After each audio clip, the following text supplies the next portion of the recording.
The boots on your feet right now might be wrecking them. Sore arches by hour 8 and a pair you'll toss in a year instead of wearing for 10. And the brands doing it? A lot of them are names you trust, coasting on a reputation they stopped earning years ago, or a logo licensed onto fashion footwear.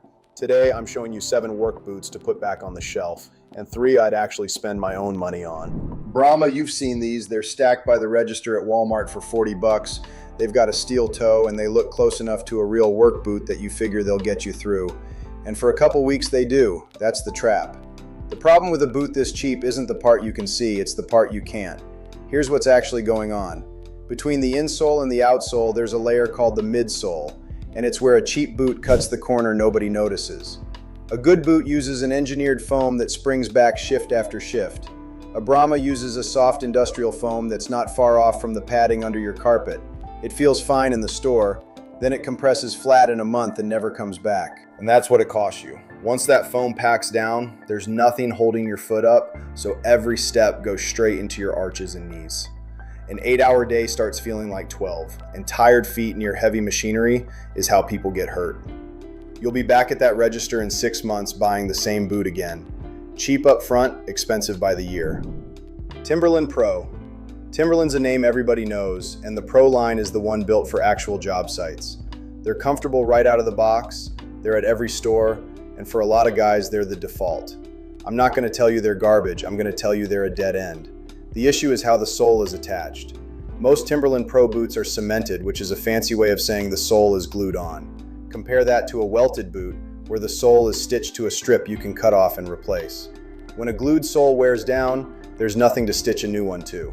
A cobbler can't rebuild it. The boot is finished, even when the leather up top still has years left in it. So here's the math. You'll get maybe a year and a half, then you're throwing out a whole boot because the bottom inch wore out. That's 150 bucks over and over.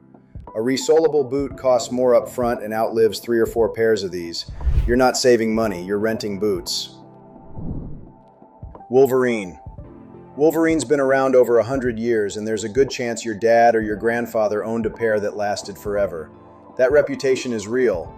The problem is it's describing boots they don't really make the same way anymore. A lot of the Wolverine line now gets built overseas, Cambodia, China, wherever the cost lands lowest. And here's the thing people miss about overseas production. The factory will build to whatever quality the brand pays for. Wolverine could demand the old standard. They mostly chose the cheaper one. So you get thinner leather, lighter construction, and a boot wearing a name that was earned by a completely different product decades ago. Not every pair, a few lines are still made here, but you've got to flip the tag and check because the box won't tell you. And that's the cost. You're paying for your grandfather's boots and getting something that leaks at the toe seam in a year. The name on the side is doing the selling, not the boot in the box.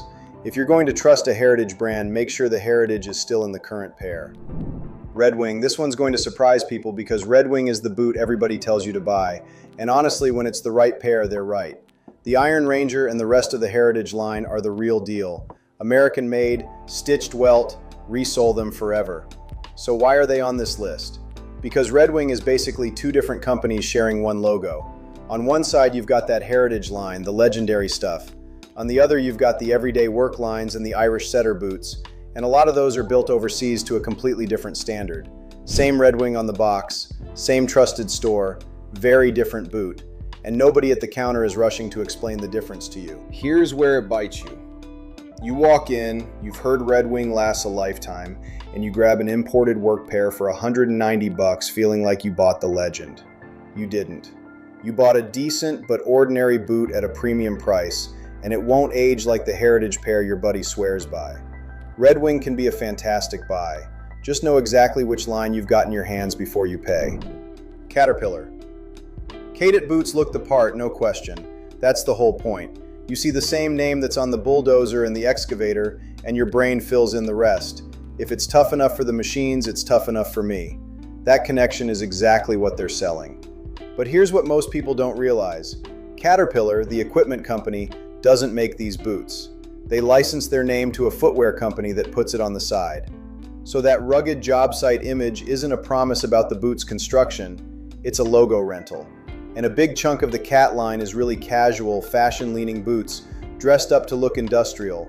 Glued soles, synthetic guts, the same corners we've already talked about. So what are you actually paying for? the badge. You're buying the feeling of the equipment brand and getting a boot that wears about like any mall boot at the same price. If you need something for weekend projects and the look matters to you, fine. But don't mistake the name for the build. The company that earned that reputation never touched the boot on your foot. Skechers work. Skechers built its whole name on comfort, memory foam, step in and go, feels like a pillow. And yeah, they make a work line now with a safety toe. You slip a pair on in the store and they feel incredible. That first impression is the entire pitch. But comfort in a work boot doesn't mean the same thing as comfort in a sneaker. That soft memory foam feels amazing because it collapses under your foot instantly. That's the opposite of what you want on your feet for 10 hours. Real all-day comfort comes from support, a structure that holds your foot up so your muscles aren't doing it. Pillowy foam gives you the feeling of support for about 2 weeks, then it packs down flat and gives you nothing. And that's the cost. You end up standing on a dead, flattened footbed with no structure under it, which is exactly how your feet and back end up wrecked. You basically bought a sneaker with a toe cap and a work boot label. For light duty, maybe. For a real job with real hazards, that softness isn't a feature, it's a liability. Everboots and the Amazon Goodyear Welt specials. You've probably done this search.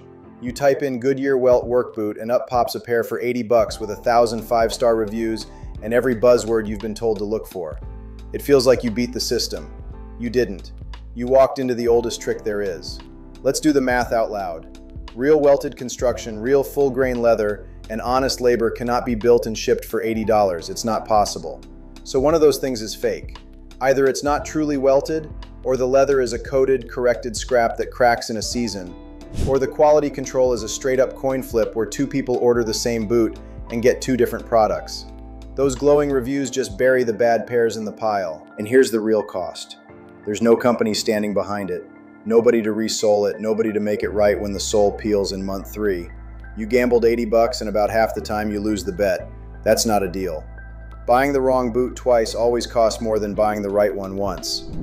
Now that you know which ones to put back on the shelf, let's talk about what you should actually be grabbing instead. And the good news is, these aren't hard to find. Jim Green AR8. If your budget is tight, this is the one, the Jim Green AR8. The single thing that sets it apart is simple. It's the most actual boot you can get for the money, and it's not close. Here's how they pull it off. Jim Green sells straight to you, direct, with no store taking a cut in the middle. That markup that gets baked into a boot on a shelf just isn't there. So the money that would have gone to retail goes into the boot instead. Real full-grain leather and a construction you can rebuild instead of toss. That word matters.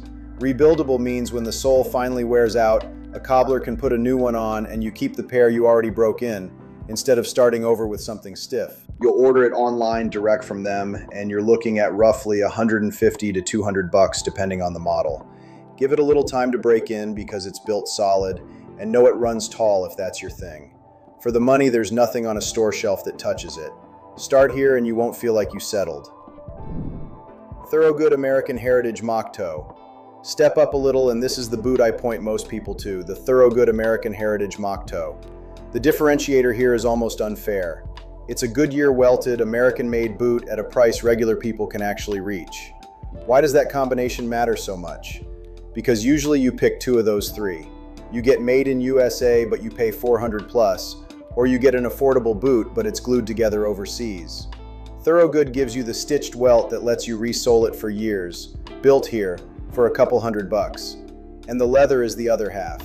It's full-grain hide that's tanned to age, it creases and patinas and looks better beat up, instead of cracking and looking dead like a coated boot does. You'll find these everywhere, work boot stores, farm stores, all over online, usually right around $200 to $250. Give them a short break-in and they mold to your foot. There's a reason Thorogood guys refuse to wear anything else. If you want one honest boot that'll go the distance without a boutique price, this is the safest pick on the whole list. Nix Builder Pro. And if you're ready to just buy the last pair of work boots you'll need for a long, long time, the Nix Builder Pro. What sets this one apart is that it's not really built to be replaced. It's built to be rebuilt, basically forever. Here's what that means in practice. Nix makes these by hand in the Pacific Northwest using stitch-down construction, and they run a rebuild program. When you finally wear one down after years, you send the boots back and they rebuild them close to new sole, fresh everything. So the price per wear math that killed the cheap boots earlier completely flips. Spread $500 across 10 or 15 years of a boot you keep restoring, and it's cheaper per day than the $40 pair you replace every spring. You order these straight from Nicks, and because they're made to order for your size, there's a weight. That's part of the deal. Expect 500 and up, and expect a real break-in because they're seriously built. But this is the end game. Save up, order once, and stop thinking about work boots for a decade. 7 boots to leave on the shelf, 3 worth your money. If this saved you a wasted paycheck, send it to someone about to buy the wrong pair.